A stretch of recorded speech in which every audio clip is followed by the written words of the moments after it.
سيئات أعمالنا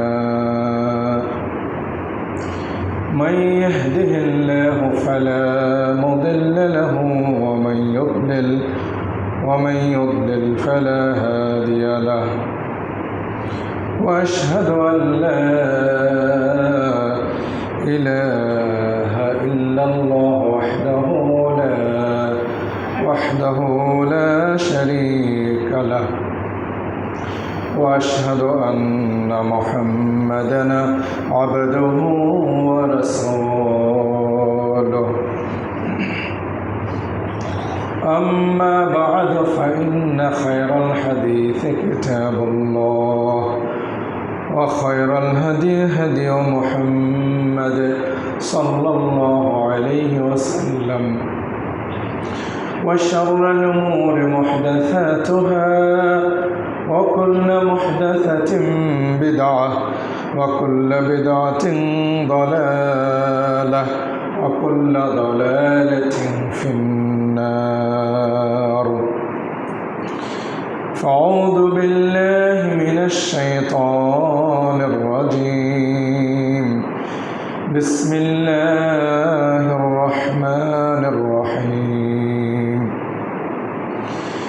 يا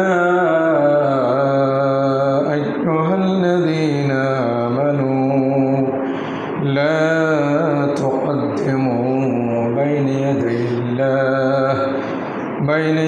الله ورسوله واتقوا الله إن الله سميع عليم يا أيها الذين آمنوا لا ترفعوا أصواتكم فوق صوت النبي ولا تجهروا له بالقول كجهر بعضكم لبعض أن تحبط أعمالكم وأنتم لا تشعرون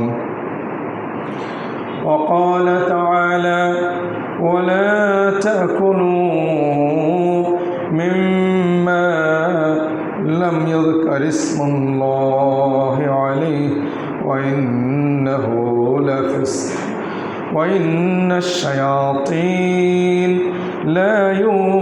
ليوحون إلى أوليائهم ليجادلوكم وإن أطعتموهم إنكم لمشركون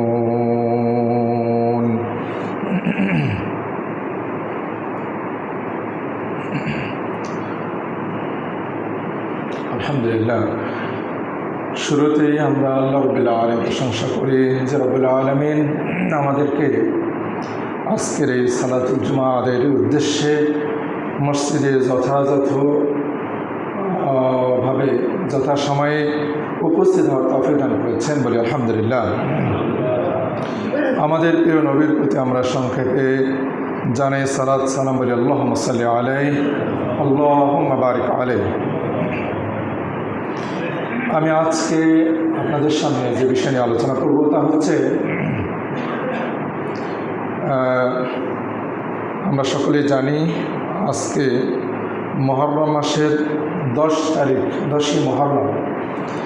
এই 10ই মুহররমকে কেন্দ্র করে আমরা প্রতি বছরই আলহামদুলিল্লাহ এ বিষয়ে আমরা অনেক আলোচনা শুনে আসি। আজকেও কিছু কথা অবশ্যই বলবো ইনশাআল্লাহ। এ বিষয়ে আলোচনা করার চেষ্টা করব। সেটা হচ্ছে যে এই 10ই মুহররম কেন্দ্রিক যা ঘটেছে আর আজকে যা ঘটানো হচ্ছে, আশুরার দিবস উদযাপন কিংবা আশুরার দিবসে মাতম করার বিধান, এই দিনে শোক দিবস হিসেবে পালন করার বিধান ইত্যাদি বিভিন্ন বিষয় নিয়ে আলোচনা করব ইনশাআল্লাহ। আল্লাহ রাব্বুল আলামিন আমাকে তৌফিক দান করুন।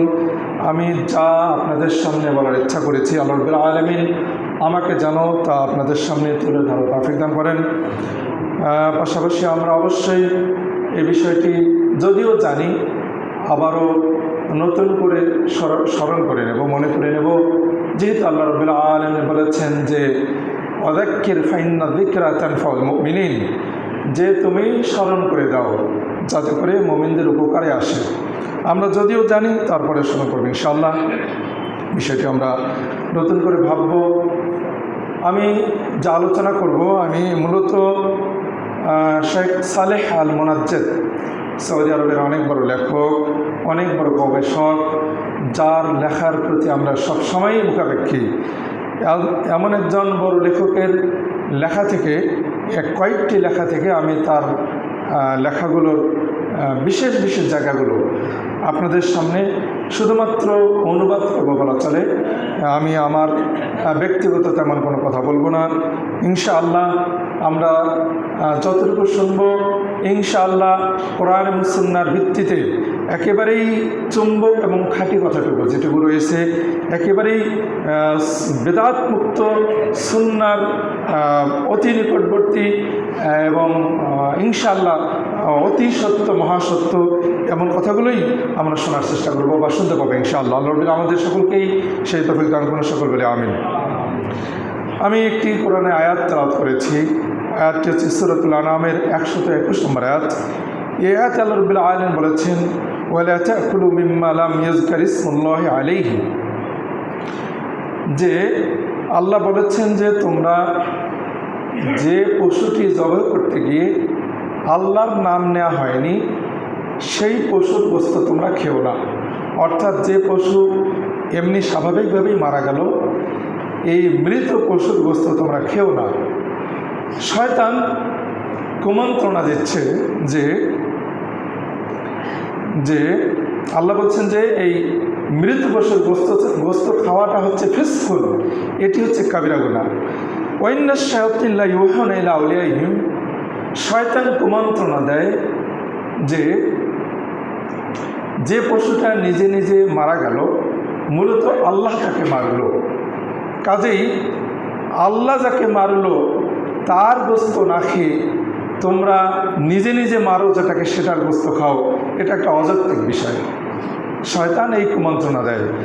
এই কুমন্ত্রণা দিয়ে তার অনুসারী যারা, শয়তানের নিকটবর্তী যারা, তাদের কাছে এই কুমন্ত্রণা দেয় লিইউজাদিলুকুম, যাতে করে আল্লাহ এবং তার রাসূলের নির্দেশ যারা শোনে তাদের সাথে যেন শয়তান এবং শয়তানের দোসররা তর্কে লিপ্ত হয়। এই জন্য শয়তান তার অনুসারীদেরকে এই কুমন্ত্রণা দেয় যাতে করে শয়তানের অনুসারীরা কোরআন সুন্নাহর পন্থীদের সাথে বিতর্কে লিপ্ত হয়।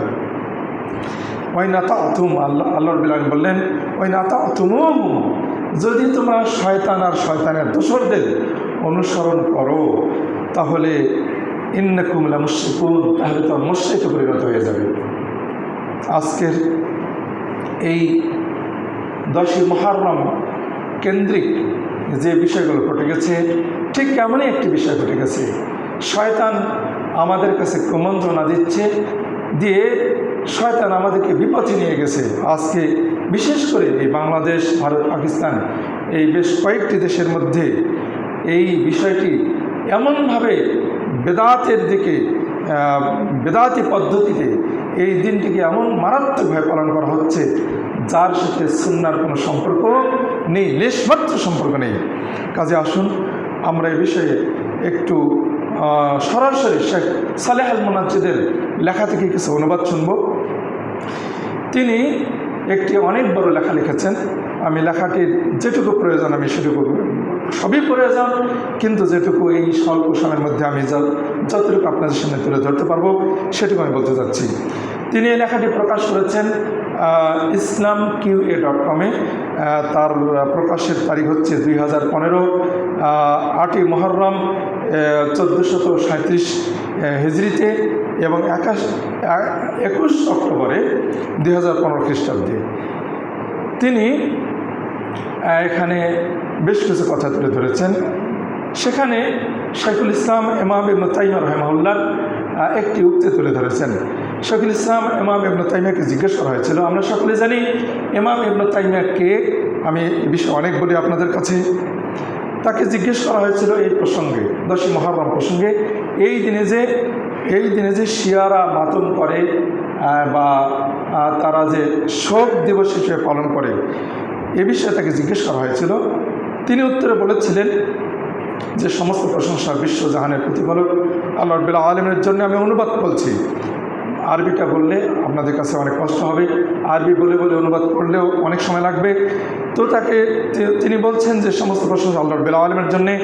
এ ব্যাপারে নবী সাল্লাল্লাহু আলাইহি ওয়াসাল্লাম থেকে কিংবা তার সাহাবী ইকরামের পক্ষ থেকে কোনো সহিহ হাদিস বর্ণিত হয়নি যে এই দিনে মাতম করতে হবে, এই দিনে শোক পালন করতে হবে, শোক গাথা গাইতে হবে, শোকের কবিতা আবৃত্তি করতে হবে। মুসলিম ইমামদের কেউই, এমনকি 4 ইমামের কেউ, ইমাম আবু হানিফা, ইমাম শাফি, ইমাম মালিক, ইমাম আহমদ বিন হাম্বল, 4 ইমামের কেউই কিংবা অন্য কোনো আলেম এসব কাজকে মুস্তাহাব বলেননি। সুন্নাত তো দূরের কথা, মুস্তাহাব নয়। বর্ণনা নির্ভরযোগ্য যেসব গ্রন্থ রয়েছে সেসব গ্রন্থগুলোতেও এ বিষয়ে কোনো কিছুই পাওয়া যায় না। না আছে নবী সাল্লাল্লাহু আলাইহি ওয়াসাল্লাম থেকে কোনো বর্ণনা, না আছে সাহাবে কেরামদের থেকে কোনো বর্ণনা, না আছে তাবেঈদের পক্ষ থেকে কোনো বর্ণনা, না আছে সহিহ কোনো রওয়ায়াত, এমনকি কোনো দুর্বল কোনো বর্ণনাও এ বিষয়ে নেই। কোনো সহিহ হাদিসের কোনো কিতাবেও নেই, কোনো সুনান যে কিতাবগুলো রয়েছে সেগুলোতেও নেই, মুসনাদ যে কিতাবগুলো রয়েছে সেগুলোতেও নেই। শ্রেষ্ঠ যুগ যেটা ছিল সাহাবে কেরামদের যুগ, আল্লাহ রাসূলের যুগ, তারপর সাহাবাদের যুগ, তারপর তাবেঈদের যুগ, এই 3টি যে শ্রেষ্ঠ যুগ, এই শ্রেষ্ঠ যুগের শ্রেষ্ঠ প্রজন্ম যারা, তাদের এ বিষয়ে কোনো কিছুই জানা ছিল না। পরবর্তীতে কিছু ব্যক্তি, কিছু মানুষ এ বিষয়ে কিছু হাদিস বর্ণনা করেন, পরবর্তীতে এগুলো বর্ণনা হয়ে আসছে। যেমন তারা যেগুলো বর্ণনা করছে, যে বর্ণনাগুলো আল্লাহ রাসূলের যুগে ছিল না, সাহাবীদের যুগে না, তাবেঈদের যুগে না, স্বর্ণ যুগে নয়, বরং অনেক পরে এসেছে। সেই বর্ণনাগুলো কীরকম? সব বানোয়াট, সব মিথ্যা। যে ব্যক্তি আশুরার দিন সুরমা লাগাবে সে ব্যক্তি ওই বছরে চক্ষু প্রদাহ থেকে মুক্তি পাবে, চোখের কোনো রোগে আক্রান্ত হবে না, বানোয়াট হাদিস। যে ব্যক্তি আশুরার দিন গোসল করবে সে ওই বছর আর কখনো অসুস্থ হবে না। এ ধরনের আরও কিছু হাদিস আসছে, বানোয়াট হাদিস। আশুরার দিন নামাজ পড়ার অনেক ফজিলতের বিষয়েও কিছু বর্ণনা আসছে। তারা এ বিষয়ে যে বর্ণনাগুলো করেন, এই দিন আদম আলাইহিস সালাম তওবা করেছিলেন, তার তওবাকে কবুল করা হয়েছিল। এই দিনে নূহ আলাইহিস সালামের কিস্তি বা নৌকা জুদি পাহাড়ে গিয়ে ঠেকেছিল। এই দিনে ঈসা আলাইহিস সালাম ইয়াকুবের কাছে ফিরে এসেছিলেন, ইয়াকুব আলাইহিস সালামের কাছে ফিরে এসেছিলেন। এই দিনে ইব্রাহিম আলাইহিস সালামকে আগুন থেকে মুক্ত করা হয়েছিল। এই দিনে ইসমাঈল আলাইহিস সালামের বদলে ইব্রাহিম আলাইহিস সালাম তিনি দুম্বা বা বকরি জবাই করেছিলেন। রাসূল সাল্লাম এই যে বানোয়াট হাদিসগুলো সবই বানোয়াট, সবই মিথ্যা, সবই ভুয়া। রাসূল সাল্লাম এর নামে এই বানোয়াট হাদিসগুলো বর্ণনা করা হয়, যেগুলো আল্লাহ রাসূল বলেছেন। এই বর্ণনাগুলো আল্লাহ রাসূলের যুগে ছিল না, সাহাবীদের যুগে নয়, তাবেঈদের যুগে নয়। যে কারণে সহিহ বুখারী, মুসলিম, আবু দাউদ, তিরমিজি, নাসাঈ, ইবনে মাজাহ, মুসনাদ আহমদ, এ ধরনের যত সহিহ হাদিসগুলো রয়েছে এবং মুসনাদ এবং সুনান যে হাদিসগুলো রয়েছে, এই কোন হাদিসের মধ্যে এর কোনো অস্তিত্ব নেই। শাইখুল ইসলামকে এভাবে জিজ্ঞেস করা হয়েছিল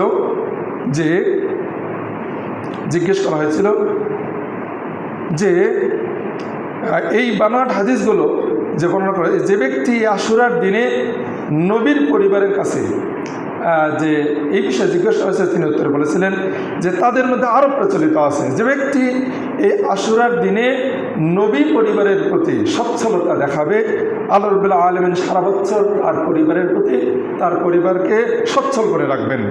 এগুলো বানোয়াট কথা আসছে। শাইখুল ইসলামকে ইরাকের কুফাতে বসবাসরত 2টি পথভ্রষ্ট দল সম্পর্কে জিজ্ঞেস করা হয়েছিল, যে যারা আশুরার দিবসকে তাদের বেদাত বাস্তবায়নের জন্য উৎসব হিসেবে গ্রহণ করে। এ বিষয়ে 2টি দল আসছে। একটি দলের নাম হচ্ছে রাফিজি, আরেকটি দলের নাম হচ্ছে নাসিবি। 2টি হলো শিয়া গোষ্ঠী। একটি দল হচ্ছে রাফিজি, আরেকটি হচ্ছে নাসিবি। রাফিজিরা হচ্ছে নবী পরিবারের প্রতি অত্যন্ত ভালোবাসা দেখাতে গিয়ে চরম বাড়াবাড়ি করেছিল তারা। আরেকটি দল যারা নাসেবী, তারা হলো আল্লাহ রাসূলের পরিবারের প্রতি চরম ক্রোধ বিদ্বেষপূর্ণ। তারা আলী এবং তার অনুসারীদের প্রতি চরম বিদ্বেষপূর্ণ মনোভাব রাখে। এই দুটি দল আবির্ভাব হয়। শুধুমাত্র এই দুটি দলের সৃষ্টি হয় এই আল্লাহ রাসূলের পরিবার কেন্দ্রিক ভালোবাসা দেখানো এবং বিদ্বেষ দেখানো, এই দুটিকে কেন্দ্র করে।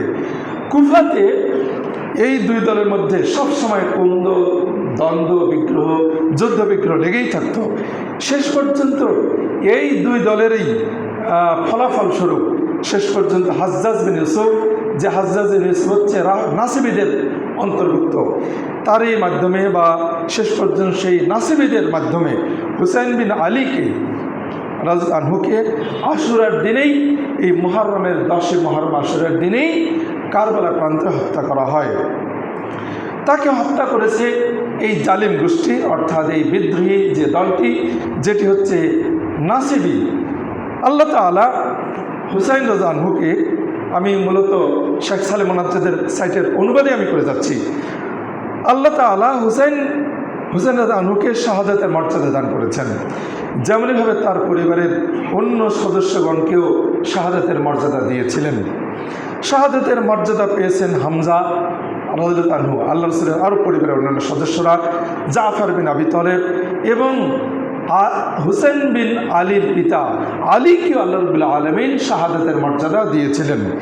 এই শাহাদাতের মাধ্যমে আল্লাহ তাআলা তাদের মর্যাদাকে সমুন্নত করেছেন।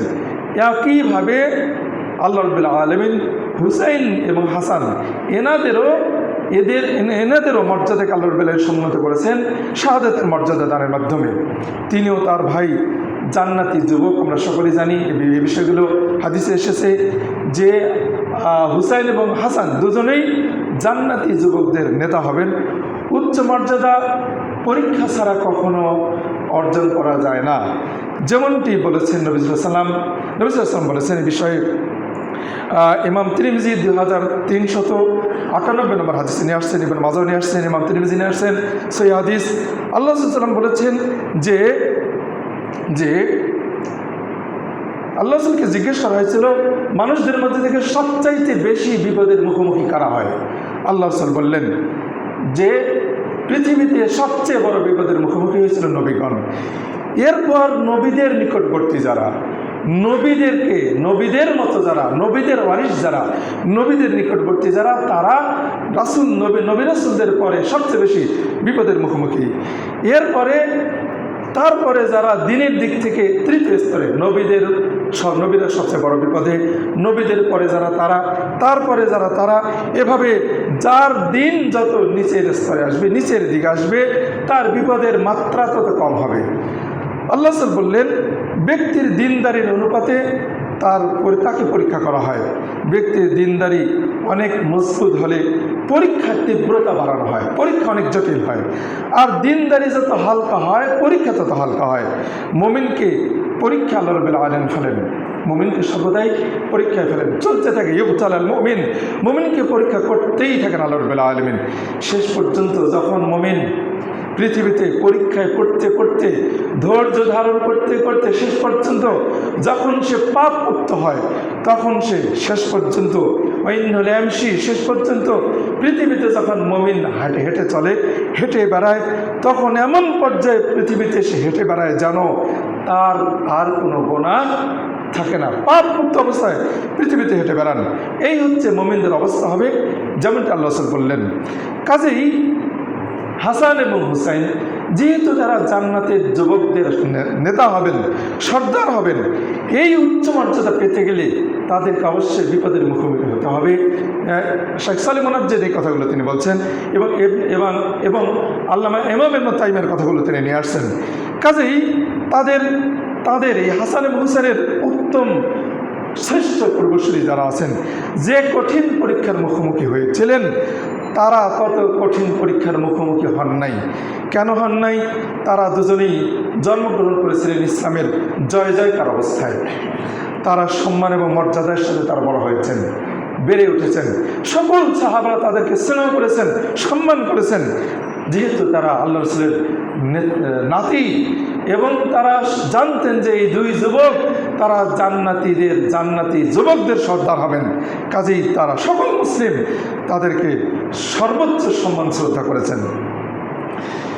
নবী সাল্লাল্লাহু আলাইহি ওয়াসাল্লাম যখন মারা যান তখনও তাদের পূর্ণ বুঝ হয়নি, তারা প্রাপ্ত বয়সে পৌঁছেননি।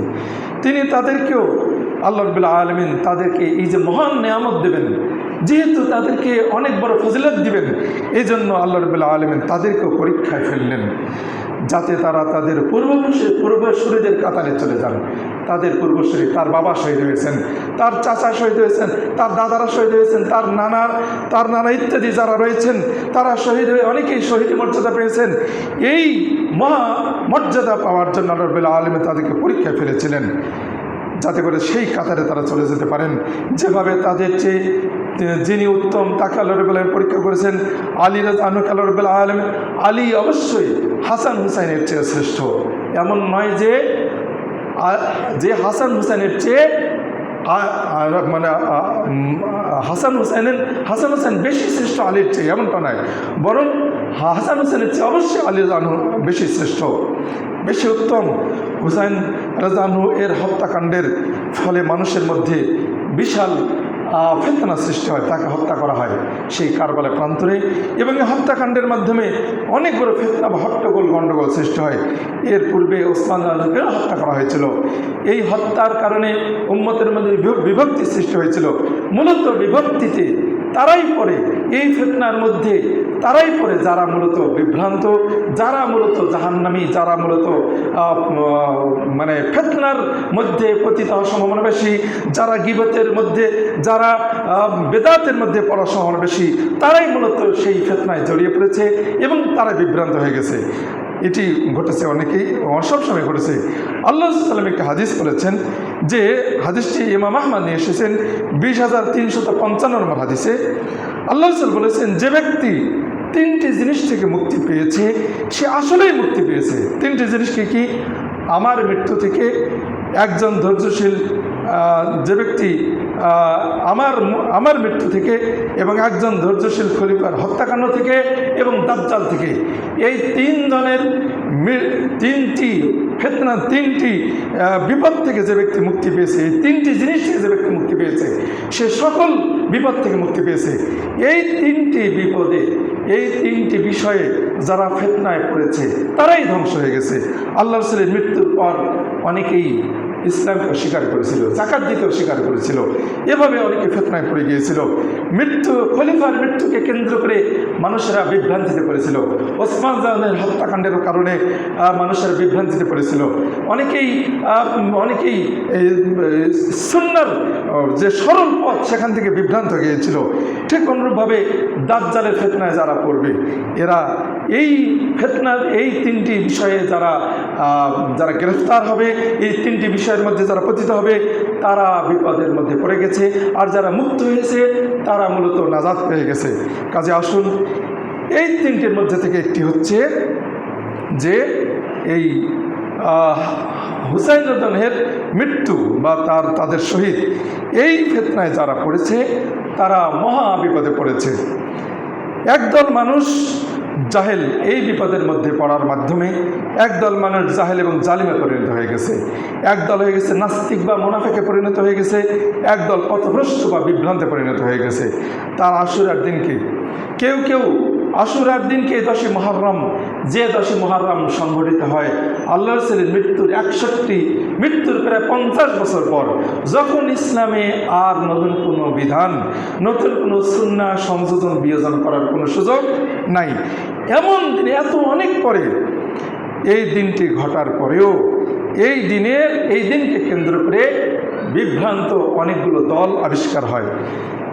এই আশুরার দিনকে কেউ এই পথভ্রষ্ট দলগুলোর মধ্যে থেকে একটি দল যারা আহলে বাইত অর্থাৎ আল্লাহর পরিবারের প্রতি যারা কঠিন ভালোবাসা প্রদর্শন করে, ভালোবাসতে গিয়ে তারা অনেক বাড়াবাড়ি করে ফেলে, যে কারণে আশুরার দিনকে তারা আশুরার দিনে মাতম করা, দুঃখ প্রকাশ করা, কান্নাকাটি করা, নিজকে আঘাত করা, রক্তাক্ত করা, নিজের জামা কাপড় ছিঁড়ে ফেলা ইত্যাদি, নিজেই নিজকে আহত করা ইত্যাদি, এইসব কিছু চর্চা করতে শুরু করলো। একটি দলে ভাবে করে সুন্নাহ থেকে বিচ্যুত হলো। এগুলো যারা বহু সুন্নাহকে, আল্লাহর সুন্নাহকে বিসর্জন দিয়ে এই সুন্নাহগুলোকে তারা তাদের জীবনের প্রধান সুন্নাত, মূল সুন্নাত হিসেবে তারা নিজের সুন্নাত হিসেবে আবিষ্কার করে নিল। অথচ বিপদের ক্ষেত্রে আমাদের করণীয় কি? আল্লাহ রাসূল সাল্লাল্লাহু আলাইহি ওয়াসাল্লাম বলেছেন, হাদিসটি এই বিষয়ে অনেক হাদিস আসছে। আল্লাহ রাব্বুল আলামিন কোরআনে বলেছেন, সূরাতুল বাকারার 155, 56, 57 আয়াতে বলেছেন, অবশ্যই সাবিরিন, ধৈর্যশীলদেরকে সুসংবাদ দাও, আল্লাযীনা ইযা আসাবাতহুম মুসিবা, যখন তাদেরকে বিপদ পৌঁছে যায় তখন বিপদে যদি তারা বলবে ইন্না লিল্লাহি ওয়া ইন্না ইলাইহি রাজিউন। এটি হচ্ছে বিপদে পড়ার পর শুধুমাত্র মনের থেকে কষ্ট পেতে হবে আর এই দোয়াটা বলতে হবে, উলাইকা আলাইহিম সালাতুম মির রাব্বিহিম ওয়া রাহমা, এদের প্রতি আল্লাহর পক্ষ থেকে ক্ষমা, দয়া, উলাইকা আলাইহিম এবং উলাইকা হুল মুহতাদুন, এরাই সঠিক পথপ্রাপ্ত।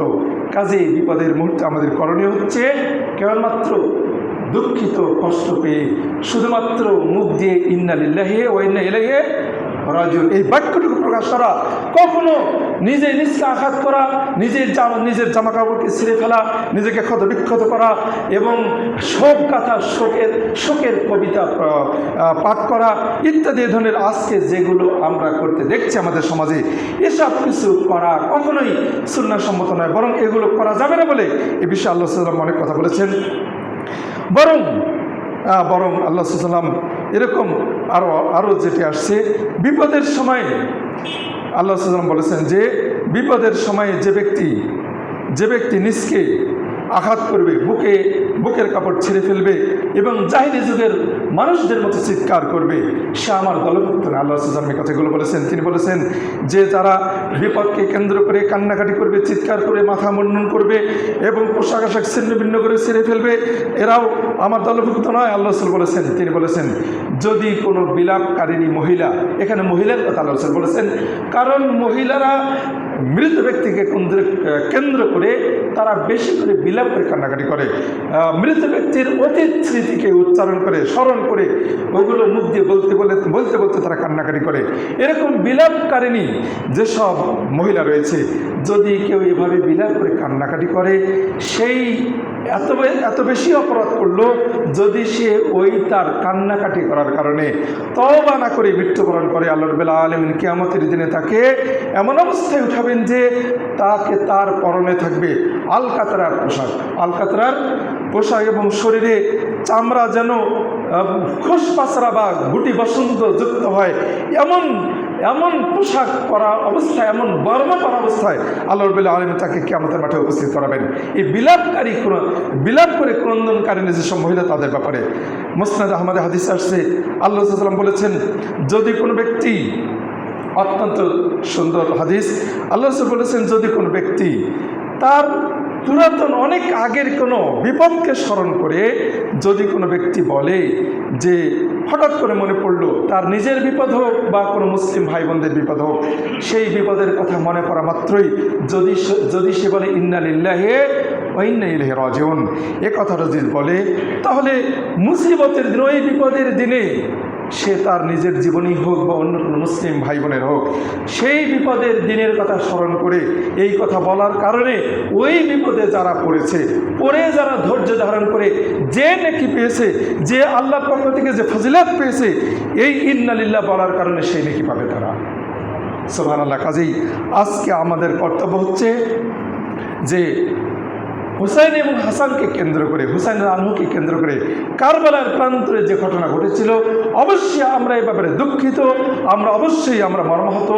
তাকে শহীদ করা হয়েছে, তাকে নির্মমভাবে হত্যা করা হয়েছে, সপরিবারে হত্যা করা হয়েছে।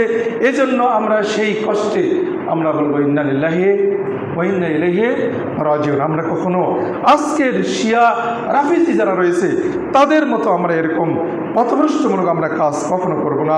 আশুরার দিনকে কেন্দ্র করে মাতম করব না, বিলাপ করে কান্নাকাটি করবো না, চিৎকার করব না, শোক বার্তা শোক সংশ্লিষ্ট কোনো কবিতা আবৃত্তি করব না, যেটা আজকে অনেকে করে আসছে। আসুন এ ধরনের যারা এ ধরনের অনেকেই করছে, যাতে করে বিপদের দিন আমরা এ কাজ কেন করবো, ইন্নাল্লাহ কেন বলবো? ওই বিপদে যারা পড়েছেন, সেই হুসাইন যে পড়েছেন, সেই দিনে যেমন তিনি আল্লাহর পক্ষ থেকে নেকি পেয়েছেন, মর্যাদা পেয়েছেন, সেই নেকি সেই সব যেন আমরা পাই। আল্লাহ আমাদের সেই তৌফিক দান করুন, সকল বলে আমিন। তাহলে আজকে এতকাল পরে আল্লাহ রাসূলের মৃত্যুর পর এই তার নাতিদের যে ঘটনা ঘটেছিল 50 বছর পর, আল্লাহ রাসূলের মৃত্যুর পর আজকে কত দূরে আমরা অবস্থান করছি? প্রায় 1450 বছর, প্রায় 1450 বছর, বহু দীর্ঘদিন বহু বছর পর আমরা অবস্থান করছি। এতকাল পরেও ব্যাপারটা কীরকম হতে পারে? যারা আজকে এই বিষয়গুলো নিয়ে অত্যন্ত বাড়াবাড়ি করছে, পথভ্রষ্ট বিভ্রান্ত গোষ্ঠী কর্তৃক যে আশুরার দিনে মাতম করছে, বিলাপ চিৎকার ইত্যাদি যেসব কিছু করছে, এই যে যা কিছু করছে, এগুলো কত ভয়ঙ্কর অপরাধ হতে পারে। তারা যে কাজগুলো করছে আল্লাহ রাসূল নিষেধকৃত বিষয়গুলোই আরও জোরালোভাবে সুন্নাহরূপে বাস্তবায়ন হচ্ছে তাদের মাধ্যমে। আসুন এগুলো করার কারণে যা কিছু ঘটছে, এতে আমাদের মুসলিমদের মধ্যে পারস্পরিক হিংসা বিদ্বেষ ছড়িয়ে যাচ্ছে, যুদ্ধের উস্কানি ছড়াচ্ছে, ইসলামপন্থীদের মধ্যে মুসলিমদের মধ্যে হট্টগোল বিশৃঙ্খলা সৃষ্টি হচ্ছে, পূর্ববর্তীদেরকে নিয়ে অতীত সাহাবীদেরকে নিয়ে গালিগালাজ করার পথ উন্মুক্ত হচ্ছে। যারা এই যে অনেকেই এই যারা শিয়া যারা রয়েছে, তারা সাহাবাদেরকে গালি দেওয়াটা তাদের নেকির কাজ, আবু বকর ওমর ওসমানকে গালি দেওয়াটা তাদের নেকির কাজ। এই যে এই বিষয়কে কেন্দ্র করে বহু দলে বিভক্ত হয়েছে, পূর্ববর্তীদেরকে গালিগালাজ করার পথ আজকে উন্মুক্ত হয়ে গেছে, দুনিয়াতে মিথ্যার ঢাকঢোল বা বিশৃঙ্খলা সৃষ্টির পথ উন্মুক্ত হয়েছে। এই পথভ্রষ্ট বিভ্রান্ত দলটির মতো আর কোনো মুসলিম উপদল এই পৃথিবীতে আবিষ্কার হয়নি। এই বিভ্রান্ত যে দলটি, যারা আল্লাহ রাসূলের এই পরিবারকে নিয়ে যারা মারাত্মক বাড়াবাড়ি করছে, মিথ্যাচার করছে, এবং যেগুলো আল্লাহ রাসূলের সুন্নাহ নয়, যা ইসলামের কোনো অংশ নয়, আজকে তারা যা করছে, করার কারণে তারা মুসলিমদেরকে অগ্নিপূজকদের মুশরিকদের সাথে তাদের মুশরিকদের বিরুদ্ধে তারা কখনো যুদ্ধ ঘোষণা করে না, কিন্তু শিয়ারা আজকে সুন্নিদের বিরুদ্ধে তারা যুদ্ধ ঘোষণা করেছে। তো এইভাবে আজকে ঘটছে, যে কারণে তারা মূলত, যদিও আজকে তাদেরকে ইহুদিরাই তাদেরকে মারছে, খ্রিস্টানরাই তাদেরকে মারছে, মুশরিকরা তাদের বিরুদ্ধে, কিন্তু তারাই মূলত ইহুদি খ্রিস্টান এবং মুশরিকদের তারা দোষর, মূলত তারাই ইহুদি খ্রিস্টান মুশরিকদেরকে বেশি সহযোগিতা করেছে। আপনারা যদি বিষয় ইতিহাস খোঁজেন তাহলে বুঝতে পারবেন। আসুন এগুলো স্পষ্ট কাজে আসুন আমরা আজকে যে বিষয়গুলো যতটুকু আমরা শুনছি, আমরা দেখছি, এই বিষয়গুলো আমাদের জানা উচিত, বোঝা উচিত। দেখুন আমরা আজকে যা করছি, এ কাজগুলো অবশ্যই যা হচ্ছে সুন্নাহ বিরোধী। এই কাজগুলো ইসলামে নতুনভাবে উদ্ভাবিত, নতুনভাবে আবিষ্কৃত, এসব সবই নিন্দনীয় কাজ। এগুলো থেকে আল্লাহ রাসূল অবশ্যই নিশ্চিত করেছেন যে ব্যক্তি যতই মর্যাদাবান, যতই সম্মানিত হোক না কেন, যে তাকে কেন্দ্র করে এই ধরনের যতই সম্মানিত হোক না কেন কোনো ব্যক্তি, সে যতই মর্যাদাবান হোক না কেন, তার মৃত্যুকে কেন্দ্র করে কখনো এ ধরনের কোনো কিছু করাটা আমাদের জন্য সমীচীন নয়, উচিত নয়। এগুলো থেকে নিষেধ করেছেন। দেখুন আল্লাহ এই হুসাইন রাদিয়াল্লাহু আনহুর মৃত্যুর আগে অসংখ্য সাহাবা মারা গেছে, অনেক যুদ্ধ সংগঠিত হয়েছে, অনেক বিশিষ্ট সাহাবীগণ শহীদ হয়েছেন। যেমন আল্লাহ রাসূলের জীবদ্দশাতেই যেমন হামজা রাদিয়াল্লাহু আনহু তিনি শহীদ হয়েছিলেন, যায়েদ বিন হারিসা, জাফর বিন আবি তালেব, আব্দুল্লাহ ইবনে রাওয়াহা এবং এরকম বহু সাহাবী শহীদ হয়েছেন। তারা যখন শহীদ হয়েছেন, বিভিন্ন যুদ্ধের প্রান্তে শহীদ হয়েছেন, কাফেরদের মাধ্যমে শহীদ হয়েছেন, সরাসরি আল্লাহ রাসূল সেই সময় বেঁচে ছিলেন। এতটা সত্ত্বেও আল্লাহ সাল্লাম তাদের শহীদকে কেন্দ্র করে শহীদ দিবস পালন করেননি। তাদের শহীদ হওয়ার কারণে কোনো কিছু করতে কখনো আদেশ করেন নাই, কখনো কোনো কিছু করেননি। ইয়াকুব, আমরা যদি অতীত নবীদের কিছু ইতিহাস দেখি, ইয়াকুব আলাইহিস সালাম যখন তিনি যখন তিনি তার ছেলেকে হারালেন, ইউসুফ আলাইহিস সালামকে হারালেন, কখনো তিনি এরকম নিজে নিজকে আঘাত করেননি, কখনো তিনি নিজের চেহারাকে ক্ষতবিক্ষত করেননি, রক্তাক্ত করেননি। ইউসুফ আলাইহিস সালামকে বিচ্ছেদকে কেন্দ্র করে তিনি কখনো কোনো কিছু ঘটাননি। এমনকি ওই দিনকে উৎসবের দিন হিসেবে বা কষ্টের দিন হিসেবে বা হারিয়ে যাওয়া দিবস হিসেবে কখনো তিনি এটা কখনো পালন করেননি। এভাবে যেদিন তিনি ইউসুফ আলাইহিস সালামকে কাছে পেলেন সেই দিনকেও তিনি আনন্দ দিবস হিসেবে তিনি পালন করেননি। একইভাবে আমরা এরকম আরও যদি দেখি যে পরবর্তীতে অনেক আল্লাহ রাসূলের মৃত্যুর পর সাহাবী কিরামগণ, আবু বকর রাদিয়াল্লাহু আনহু তিনি মারা গেলেন, তার মৃত্যুকে কেন্দ্র করে কখনো হুসেন আনহুর মতো ওইভাবে দিবস পালন সাহাবারা কখনো করেননি। আমরা যদি বিচার করি আমরা দেখতে পাবো আবু বকর রাদিয়াল্লাহু আনহু, ওমর রাদিয়াল্লাহু আনহু, ওসমান রাদিয়াল্লাহু আনহু, ওমরকে শহীদ করা হয়েছিল, ওমরকে হত্যা করা হয়েছিল, ওসমানকে হত্যা করা হয়েছিল এবং আলী রাদিয়াল্লাহু হত্যা করা হয়েছিল। এভাবে অনেক হত্যাকাণ্ড ঘটেছিল। এই সকল হত্যাকাণ্ডের মাধ্যমে মূলত আল্লাহ রাব্বুল আলামিন এই সকল সাহাবীদেরকে শহীদি মর্যাদা দান, তাদেরকে জান্নাতের বিশাল সুমহান স্থান দান, এটা আল্লাহ রাব্বুল আলামিনের মূল লক্ষ্য উদ্দেশ্য। মুমিনদের জীবনের বিপদ মূলত তার জান্নাতের স্তরকে বৃদ্ধি করার জন্য। তো এই যে হুসেন রাদিয়াল্লাহু চেয়ে অবশ্যই আমরা কখনো এ ব্যাপারে সন্দেহ করি না যে হুসেন রাদিয়াল্লাহু চেয়ে অবশ্যই আবু বকর শ্রেষ্ঠ, ওমর শ্রেষ্ঠ, ওসমান রাদিয়াল্লাহু শ্রেষ্ঠ, আলী রাদিয়াল্লাহু শ্রেষ্ঠ এবং অন্যান্য যত সাহাবে কিরামগণ আছেন, অনেক সাহাবারা আছেন, তারা অনেকেই শ্রেষ্ঠ। এমনকি যে 10 জন সাহাবীর জান্নাতের সুসংবাদ দিয়েছে আল্লাহ রাসূল সাল্লাল্লাহু আলাইহি ওয়াসাল্লাম, সরাসরি সংবাদ দিয়েছেন, বহু সাহাবী রয়েছেন, অনেকেই শ্রেষ্ঠ, যাদের পক্ষ থেকে ইসলামের জন্য অনেক মহা অবদান আছে। তাদের মৃত্যুর কারণে, তাদের শহীদের কারণে কখনো এভাবে আল্লাহ রাসূল সাল্লাল্লাহু আলাইহি ওয়াসাল্লাম, সাহাবে কিরামগণ, তাবেঈগণ কেউই এভাবে এই দিনগুলোকে শোক দিবস হিসেবে, মৃত্যু দিবস হিসেবে কখনো তারা পালন করেননি। কিন্তু আজকে এগুলো করা হচ্ছে। আসুন, এই ধরনের ভয়ঙ্কর একটা যুগে আমরা অবস্থান করছি, যে যুগে কোনটা সুন্নাহ কোনটা বেদাত চেনা বড় কঠিন একটা ভয়ঙ্কর যুগে আছি, যে যুগে হালাল হারাম বাজ বিচার করা অনেক কঠিন, কোনটা হালাল কোনটা হারাম, কোনটা সুদযুক্ত বিষয় কোনটা সুদমুক্ত বিষয়, কোনটা আমরা কে সত্যের উপরে আছি কে মিথ্যার উপরে আছি, যেটা বাজ বিচার করা অনেক কঠিন। কিন্তু মনে রাখতে হবে সেটা হচ্ছে আল্লাহ রাব্বুল আলামিন যাদের জন্য জান্নাতের পথ প্রশস্ত করবেন, তারা সর্বদাই বিদআত থেকে মুক্ত থাকবেন, সুন্নাহর কাছাকাছি থাকবেন। আর সুন্নাহর মনে রাখতে হবে যে সুন্নাহর পথটি হচ্ছে সংক্ষিপ্ত পথ, খুব ছোট পথ, সহজেই জান্নাতে যাওয়া যায়। আর বেদাতের পথ হচ্ছে অনেক দীর্ঘ পথ, সেই পথ পাড়ি দিয়ে জান্নাতে যাওয়া অনেক কঠিন। আসুন, আজকে আমরা দেখব যারা ভয়ঙ্কর বেদাতে জড়িয়ে গেছে তারা সুন্নাহর কোনো ধার ধারেন না। দেখবেন আজকে সুন্নাহর যে কাছে সেটা হচ্ছে আশুরার দিন 10 মুহররমের সিয়াম পালন। এই সিয়াম পালন আমরা কী জন্য করব? আমরা গত জুমাতে শুনেছি কী জন্য করব। আল্লাহ সাল্লাম তিনি এই দিনে সিয়াম পালন করেছেন। তার জীবদ্দশায় এমন নন যে তিনি গায়েবের খবর জানেন বা আল্লাহ তাকে জানিয়েছেন, এমনটা নয় যে হুসাইন তারা এভাবে মাজলুম হয়ে শহীদ হবে, এমনভাবে এই ঘটনাটি ঘটবে এভাবে স্পষ্ট আল্লাহ কখনো কোনো কিছু বলেন নাই। তো আল্লাহ সাল্লাম তিনি এভাবে কোনো ইঙ্গিত দিয়ে যাননি, তিনি গায়েবের খবর জানেন না। তো এই যে আজকে যা কিছু ঘটছে এই ঘটনাটি আমরা যারা বেদাতের মুখোমুখি হয়েছি, যারা বেদাত করে চলেছি, দেখবেন যে এই দিনের যেটা সুন্নাহ তারা কেউই এই সুন্নাহটা পালন করছেন না। সেই সুন্নাহ হচ্ছে আল্লাহ রাসূল সাল্লাল্লাহু আলাইহি ওয়াসাল্লাম এই দিনে সিয়াম পালন করেছিলেন। তার একটি মাত্র কারণ সহিহ বুখারী বলেন, মুসলিম বলেন, আবু দাউদ, তিরমিজি, নাসাঈ, ইবনে মাজাহ, বহু সহিহ বুখারী মুসলিম সহ সুনানের যত কিতাব রয়েছে এবং মুসনাদ আহমদ সহ বহু হাদিসের কিতাবে অনেক হাদিস এসেছে। সেটা হচ্ছে আল্লাহ রাসূল সাল্লাল্লাহু আলাইহি ওয়াসাল্লাম এই দিনে সিয়াম পালন করেছিলেন মাত্র একটি কারণ, সেটা হচ্ছে এই দিনে আল্লাহ রাব্বুল আলামিন মুসা এবং তার সম্প্রদায়কে ফিরআউনের কবল থেকে মুক্তি দিয়েছিলেন, ফিরআউনের হাত থেকে রক্ষা করেছিলেন।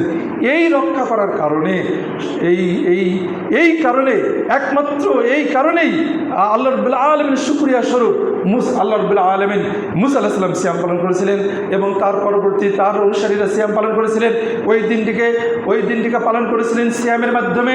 এবং আল্লাহ রাসূল সাল্লাল্লাহু আলাইহি ওয়াসাল্লামের হিজরতের আগে মক্কাবাসীরাও কুরাইশরাও সেই আগের যুগের কুরাইশরাও এই দিনকে তারা সম্মান করত, এই মুসা আলাইহিস সালামকে ফেরাউনের হাত থেকে রক্ষা করার কারণে। এরপর আল্লাহ রাসূল সাল্লাল্লাহু আলাইহি ওয়াসাল্লাম মদিনায় হিজরত করলেন। মদিনায় হিজরতের পর তিনি যখন ইহুদিদেরকে দেখতে পেলেন যে ইহুদিরাও এই দিনে সিয়াম পালন করছে, তখন আল্লাহ রাসূল ইহুদিদেরকে জিজ্ঞেস করছিলেন, কেন তোমরা সিয়াম পালন করছো? তারা বলেছিল যে এই দিনে আল্লাহ রাব্বুল আলামিন মুসাকে ফেরাউনের কবল থেকে রক্ষা করার কারণে আমরা শুকরিয়া স্বরূপ এই দিনে সিয়াম পালন করি। কাজী আল্লাহ রাসূল বললেন, আমরা ওই ইহুদিদের চেয়ে, এই মদিনার ইহুদিদের চেয়ে মুসার বেশি ঘনিষ্ঠ, বেশি নিকটবর্তী। কাজেই এই দিনে মুসা আলাইহিস সালামের শরণার্থে এই শুকরিয়া স্বরূপ এই দিনের সিয়াম পালনে আমরা বেশি হকদার। কাজেই তোমরা এই দিনে সিয়াম পালন করো। আল্লাহ রাসূল তিনি নিজে সিয়াম পালন করেছেন, সাহাবাদেরকে সিয়াম পালনের আদেশ করেছেন। এই আদেশ করেছেন এই কারণে এই দিনের সিয়াম পালন ফরজ হিসেবে আলেমগণ অনেক মন্তব্য করেছেন। কিন্তু পরবর্তীতে রমাজানের সিয়াম ফরজ হওয়ার কারণে এই দিনের সিয়ামটি নফলে পরিণত হয়ে যায়। যে পারি রাখবো, যে অক্ষম সে রাখবো না, এতে কোনো অসুবিধা নেই। যারা রাখবো তাদের জন্য একটি বিশাল সুসংবাদ, সেটা হচ্ছে যে অতীত 1 বছরের পাপ আল্লাহ রাব্বুল আলামিন ক্ষমা করেন মাত্র একদিনের সিয়ামের বিনিময়ে। কিন্তু ইহুদিরা যেহেতু এই দিনে সিয়াম পালন করে, এই জন্য আল্লাহ রাসূল সাল্লাল্লাহু আলাইহি ওয়াসাল্লাম ইহুদিদের বিরোধিতা করার জন্যে তাদের বিরোধিতার জন্য কেবলমাত্র আল্লাহ রাসূল বললেন যে আমি যদি আগামী বছর বেঁচে থাকি, যখন সাহাবারা অভিযোগ করছিলেন ইহুদিদের সাথে আমাদের সিয়াম মিলে যায়, আল্লাহ রাসূল আশাবাদ ব্যক্ত করেছিলেন আগামী বছরে যদি আমি বেঁচে থাকি তাহলে আমি 9 তারিখেও সিয়াম পালন করে ইহুদিদের বিরোধিতা করব। আল্লাহ রাসূল আশাবাদ ব্যক্ত করার কারণে আমাদের উচিত যে 9 এবং 10 এই 2 দিন সিয়াম পালন করব। একমাত্র সেই 10ই মুহররম অর্থাৎ মুসা আলাইহিস সালাম আল্লাহ রাব্বুল আলামিন ফিরআউনের কবল থেকে রক্ষা করার কারণে শুকরিয়া স্বরূপ একটিমাত্র কারণে কখনোই এই 61 হিজরিতে হুসাইন আল-জানের সে হত্যাকাণ্ড যে তাকে শহীদ করানো হয়, হত্যা করা হয়, এই ঘটনাকে কেন্দ্র করে এই দিনে কোনো আনুষ্ঠানিকতা ইসলামের মধ্যে নেই, এর সাথে কোনো সম্পর্ক নেই। এই বিষয়ে কখনো কোনো বিধান ইসলামের সংযুক্ত হওয়ার কোনো সুযোগ নাই। আল্লাহ রাব্বুল আমাদেরকে এই বিষয়টি স্পষ্ট করে বোঝার এবং সেই হিসাবে আমল করার তৌফিক দান করুন। আলহামদুলিল্লাহ, আজকে আমরা অনেকেই সিয়াম পালন করছি। যারা করিনি আগামী থেকে আমরা সিয়াম পালন করবো ইনশাআল্লাহ। সুযোগ থাকলে সিয়াম পালন করব, কারণ একদিনের সিয়ামের বিনিময়ে আল্লাহ রাব্বুল আলামিন কী করবেন? গত 1 বছর পাপকে ক্ষমা করে দেবেন। আসুন আমাদের কাছে আপনারা দেখবেন, পরীক্ষা করে দেখবেন, যারা এই দিনে চরম বেদাতে লিপ্ত, দেখবেন তারা এই সুন্নাহগুলোর খবর রাখে না, তারা জানে না যে এই দিনে সিয়াম পালন করতে হবে, তারা এই বিষয়ে বিন্দুমাত্র জানে না। আসুন আল্লাহ রাব্বুল আলামিন আমাদেরকে তারা সুন্নাহকে আমাদের জীবনে বাস্তবায়নের মাধ্যমে, সুন্নাহর মাধ্যমে জান্নাতের সংক্ষিপ্ত পথ, জান্নাতে প্রবেশে আল্লাহ আমাদেরকে তৌফিক দান করুন। বেদাতের পথকে বর্জন করার, বেদাতের প্রতি ঘৃণা আল্লাহ আমাদের মধ্যে সৃষ্টি করে দিন। সকলে আমিন আমিন রহমাকুল্লাহ।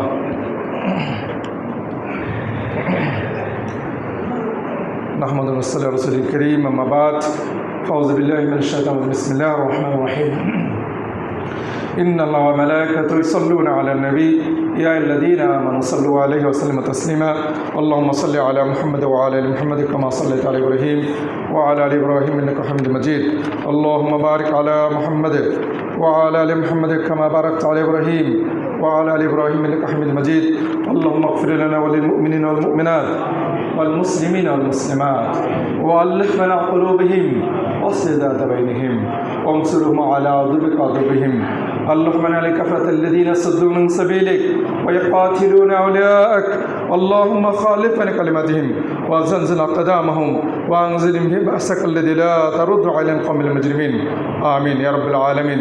আমাদেরকে দয়া করুন, ক্ষমা করুন ইয়া রাব্বুল আলামিন।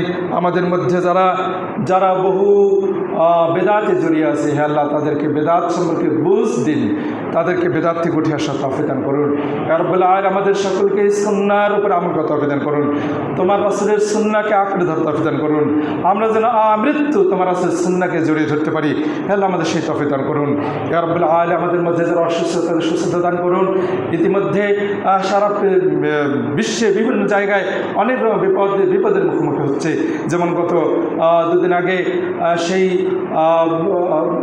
অনেক বড় ভয়ঙ্কর একটি ভূমিকম্প হয়েছে, সেই কোন দেশে যেন, সেখানে ভূমিকম্পের মাধ্যমে বহু লোক মারা গেছে, যারা মুসলিম যেসব ভাই বোনেরা মারা গেছে, আমরা তাদের জন্য হে আল্লাহ তাদেরকে শহীদ মৃত্যু দান করুন। ইয়া রাব্বুল আলামিন আমাদের মধ্যে যারা কাফের মুশরিকদের মাধ্যমে যারা নির্যাতিত নিষ্পেষিত, হে আল্লাহ তাদেরকে দয়া করুন, ক্ষমা করুন। যারা ইতিমধ্যে কাফের মুশরিকদের হাতে নিহত হয়েছে, হে আল্লাহ তাদেরকে শহীদ মর্যাদা দান করুন। ইয়া রাব্বুল আলামিন আমাদের মধ্যে যারা অসুস্থ তাদের সুস্থতা দান করুন। আমাদের মধ্যে আমাদের কাছে এক গর্ভবতী মা দোয়া চেয়েছেন, তাকে নাকি কালো জাদু করা হয়েছে, আমরা তার জন্য দোয়া করি। আল্লাহ রাব্বুল আলামিন তাকে দয়া করুন, ক্ষমা করুন, তাকে জাদুমুক্ত করুন, সকল বলে আমিন।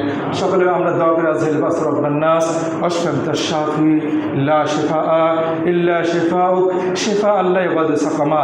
হে আল্লাহ আমাদের সকলকেই সকল বিপদ থেকে মুক্ত রাখুন, এবং যারা জটিল রোগ আক্রান্ত, হে আল্লাহ তাদেরকে সেই রোগ থেকে মুক্তি দান করুন, বলে আমিন আমিন। রহমাকুমুল্লাহ। ইন্না ইয়া'মুরুকুম বিল আদলি ওয়াল ইহসান ওয়া ইতা'i যিল কুরবা ওয়া ইয়ানহা আনিল ফাহশাই ওয়াল মুনকারি ওয়াল বাগyi ইয়া'যিকুম লা'আল্লাকুম তাযাক্কারুন ওয়া লাযিকরুল্লাহি তাআলা ওয়া আলা ওয়া যাল্লা মুহাম্মাদ রাহিমাহুল্লাহ।